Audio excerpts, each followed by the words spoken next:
I am so happy that we are crossing now to the 2023 edition of the National Arts Festival that is underway in Makhanda in the Eastern Cape. It's drawing to a close, actually, and this morning we're going to take a look at how the festival has done. It's actually the second time that it hasn't been held virtually after COVID-19. It's just not the same. You can't have something like the Arts Festival being held virtually. Vendors, artists, visitors to the festival have said that it feels like it never left, and that's a good news story. Kim Daniels is in Makhanda, and she was telling us that it's been full. The accommodation is full. There's been a wonderful vibe, but let me hand it to her in the freezing streets of Makhanda to tell us what the Arts Festival has been like this year. Good to see you, Kim. Talk to us about the festival.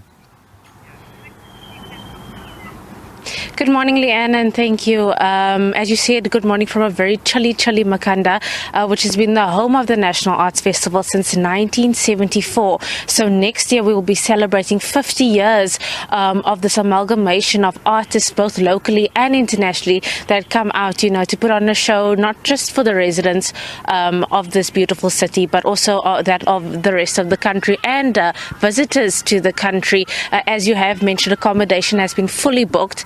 Us as the SABC team even struggled last night to find accommodation.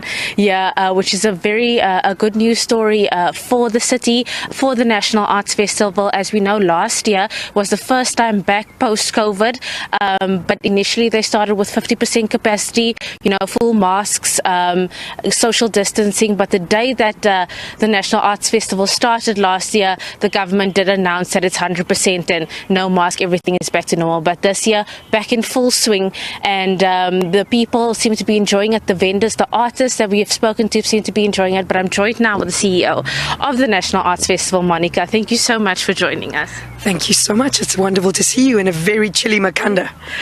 Monica, we're back in full swing.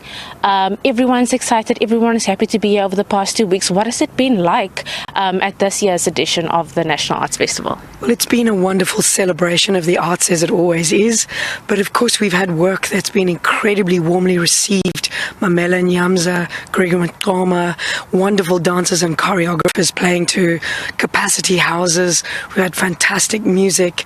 Msaki has been with us all week, really spreading her artistic wings. And coming up this weekend, we have a fantastic celebration of Eastern Cape voices with both Msaki and Amifaku taking to the stage, as well as always, fantastic family theatre, comedy, music, and of course visual arts work. Taking a walk around the monument, which is here behind us now, I saw many shows on display, and there were lines coming, out of the door, people trying to get in. Is this a lot better than we've done over the past few years? I mean, regarding, COVID and everything that the National Arts Festival has been through? Absolutely. Last year we had a great festival, and as you pointed out, a complex one, as all the COVID-19 restrictions were dropped. But this year we are back. We are fully live. There are queues. There are kids here for the schools festival. The schools jazz festival is underway as well. And people are thronging at our venues. And of course, the Village Green is a great place to meet and eat and buy some wonderful things from around the country. So we are back, and it's fantastic to be part of this fantastic legacy of arts and inspiration and insight.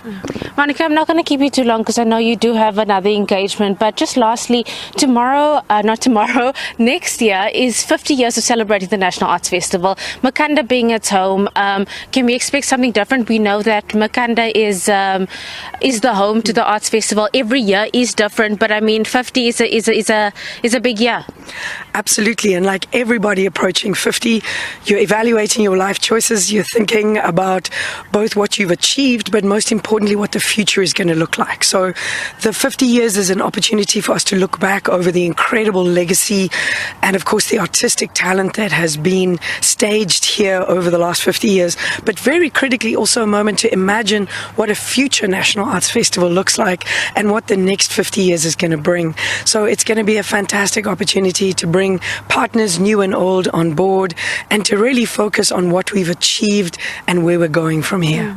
And then, sorry, I did say that was the last question, but we know Makhanda has its set of challenges with water, with electricity, but you guys have seemed to kind of mitigate all those challenges this year. It really does take a nation to raise the National Arts Festival, and we've worked very, very closely with our city authorities as well as institutions like Amatola Water to make sure that we could secure services for the festival, certainly, but also in the longer term for the town. So we've had water throughout. Our city officials are working with us to resolve as much as we can.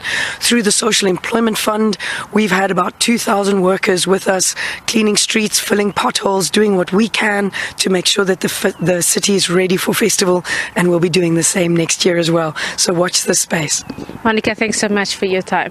That was the CEO of the National Arts Festival, Monica Newton, just telling us that the festival will be going on or has been going on as planned. People have been excited, people have come out in their numbers, but as well the many challenges that we know Makhanda do face, like water, electricity, potholes, all these services or the challenges rather have been mitigated, and that has ensured a successful 2 weeks here in Makhanda. We are now going to link to sport, but from us here in Makhanda, it's back to you in studio.